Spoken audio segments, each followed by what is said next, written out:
आपको पता है, मालूम होगा, माता जानकी के दहेज में जितने हाथी घोड़े दिए गए थे अयोध्या में वो आए, उनके सामने पानी रखा तो वो पीते नहीं है, उनके सामने चारा भूसा डाला तो वो खाते नहीं है।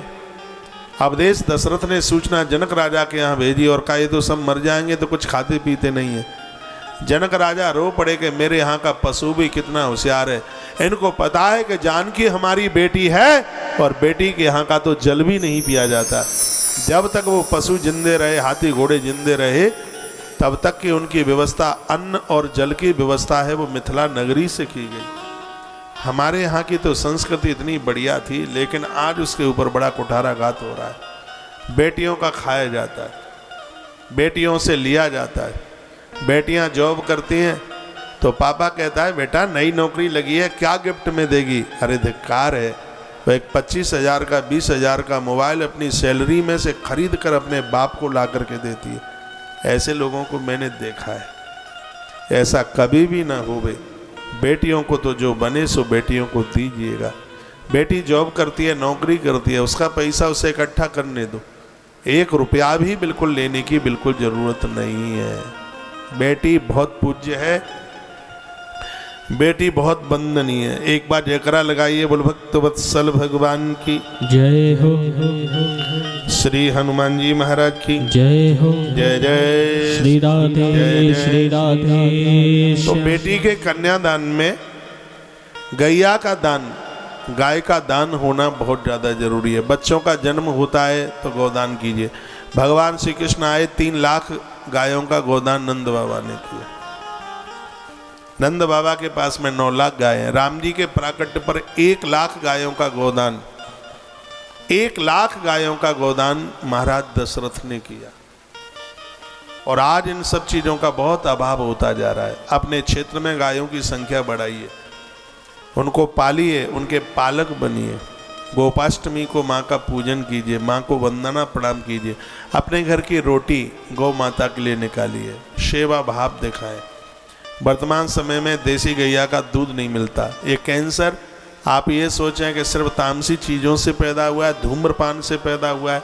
हाँ, उसका तो योगदान है ही, लेकिन ये कैंसर इसलिए भी पनप रहा है क्योंकि गौ गब्य खाने को नहीं मिलता, दूध नहीं मिलता, दही नहीं मिलता। जर्सी का दूध पीते हैं, कैंसर बना रही है जर्सी। गाय तो सिर्फ देसी गैया ही गाय है, और तो सगरे पशु हैं, जानवर हैं। गैया पशु नहीं है, गैया तो देवताओं की भी माता है। ये बहुत वंदनीय है, बहुत प्रणाम करने को लायक है। 10,000 साल तक गैया का दूध बूढ़ा नहीं होने देता, ऐसी देवी भागवत में ये प्रसंग निकल गया है पीछे। चाय बंद कीजिए, दूध की महिमा बढ़ाइए। आज गैया चीख रही, आज गैया बिलख रही। आज कथा के समापन पर 2 पंक्तियां ये मैं आपको निवेदन करता हुआ मैं आगे के लिए बढ़ूंगा। आज भी गैया उस गोविंद को पुकार रही है जो गोविंद गैया की वजह से गोपाल कहलाए। गैया रोती रोती कहती है कि मेरा दूध पी करके और आज आप मुझे काट करके मेरा मांस बेच रहे हैं। आज पंडाल से 2-3 संकल्प लेना। पहला संकल्प, हम दूध गैया का पिएंगे। दूसरा संकल्प, हम चमड़े की कोई भी वस्तु प्रयोग में नहीं लेंगे। तीसरा संकल्प है, हम गाय को पशु नहीं, गाय को हम मां के रूप में स्वीकार करेंगे। गौहत्या रुक जाएगी। सरकारों के सामने हाथ ही नहीं फैलाना पड़ेगा, करके तो देखिए। मेरे महाराज जी, मेरे गुरुजी कहते हैं, शुद्ध देसी गैया के घी से यज्ञ करने का मतलब है देवताओं को अपना ऋणी बना लेना। देवता उनके ऋणी हो जाते हैं, देवता उनके कर्जदार हो जाते हैं जिनके घर में शुद्ध देसी गैया के घी से आहुति डलती है। उस घर में टीबी जैसा कोई रोग नहीं फैलता, उस परिवार में किसी की अकाल मृत्यु नहीं होती जिस घर में गैया दहाड़ती है, जिस घर में गौ माता की पूजा होती है। ऐसी गाय के प्रति पूरी श्रद्धा रखिए, उनके प्रति। आइए 2 पंक्तियां मैं समर्पित करता हुआ 4 बजे तक कथा चलेगी, आप सब बैठे रहिएगा। बहुत बहुत धन्यवाद। आप सबको पता है कि आयोजन गोवंश और कैंसर हॉस्पिटल के लिए वृंदावन की धरती पर 300 करोड़ रुपए की लागत में एक बहुत बड़ा चैरिटी के लिए, सेवा के लिए कैंसर हॉस्पिटल बनाया जा रहा है। उसमें आप अवश्य में सहयोगी बनिएगा। आज लास्ट का दिन है, कल सुबह भी यहाँ पर हवन होगा। आप सब लोग जरूर पधारिएगा। और मैं निवेदन करूंगा कैंसर हॉस्पिटल के निमित्त और गौ माता के निमित्त आप अवश्य में सहयोगी बने। एक एक पाई, एक एक पैसा सेवा कार्य के लिए है। मैं पूरे देश के लिए मैं निकल पड़ा हूँ। जगह जगह मेरा पहुँचना कथाओं और कथाओं के माध्यम से सभी भक्तों को सेवा कार्यों के साथ में जोड़ा जा रहा है। उसमें भी आप जुड़ करके और अपनी सेवा सहयोग आहुति डाल करके एक गौवंश को एक शक्ति दीजिए, ताकत दीजिए। कभी भी आपको गोदान करना हो, सीधा हम वृंदावन आप पधारिएगा। हमारे यहाँ गैया बिकती नहीं है कभी भी।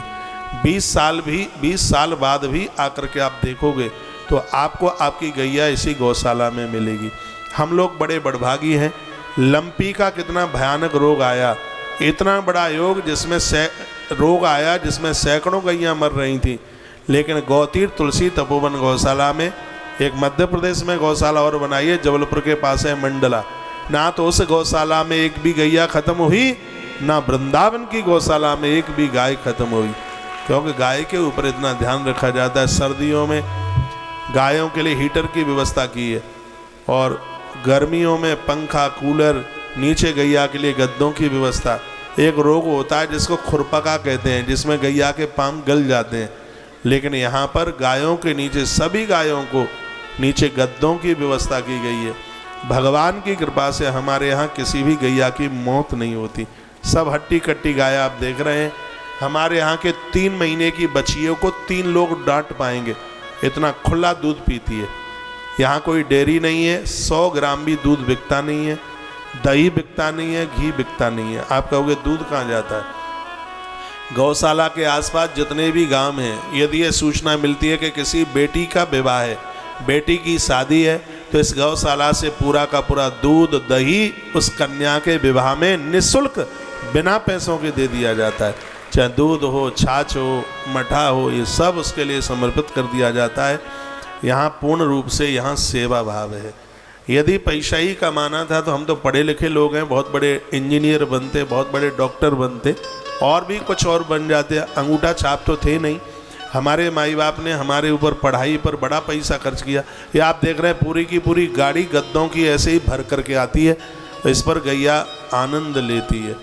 ये कोई व्यापार नहीं है, ये कोई बिजनेस नहीं है, ये तो बिल्कुल पूर्ण रूप से 100% सेवा का भाव है। मैं आप सभी थांदला वासियों को कहना चाहूँगा, दरवाजे पर आई हुई सेवा गंगा में डुबकी लगाने से यदि आप चूक गए तो समझ लेना कि यह आपसे बहुत बड़ी भूल हो गई। आज हो सके तो आज करना, कल सुबह भी कार्यालय काउंटर लगेगा, कल सुबह करना। एक भी घर थांदला और आसपास के जो भी लोग आ रहे हैं, कोई भी घर ऐसा ना बचे जिसके घर से इस गौ माता के लिए सेवा के हाथ आगे न बढ़ाई जाए। अपने सेवा के हाथ आगे बढ़ाइए, और जिनके हाथ सेवा करते रहते हैं उन इंसानों के भी हाथ जगन्नाथ भगवान के हाथ हो जाते हैं। ऐसा हाथ किसी के सिर के ऊपर आ जाए तो भाग्य बदल जाता है। जितना जैसे बने आप इस सेवा कार्य में, जो कि समापन ही है अब आयोजन का, इसमें आप जरूर सहयोगी बनिए। 4 बजे जैसे आरती होगी उससे पूर्व आपको यहाँ बुलाया जाएगा और यहाँ से गौ माता की चुनरी पूजा पाठ में उसको प्रयोग में लीजिए। हमारी गौ माता की चुनरी ये सिद्ध है। घर की बेटियों को, बहुओं को दीजिए, जिससे संतान की वृद्धि होगी, घर का खजाना बढ़ेगा, गौ माता की कृपा आपके जीवन में बरसेगी। यहाँ से सिद्ध चुनरी, 7 मुखी रुद्राक्ष, 3 मुखी रुद्राक्ष, ये सब प्रसाद में यहाँ से सब चीज़ें प्रदानित की जा रही हैं।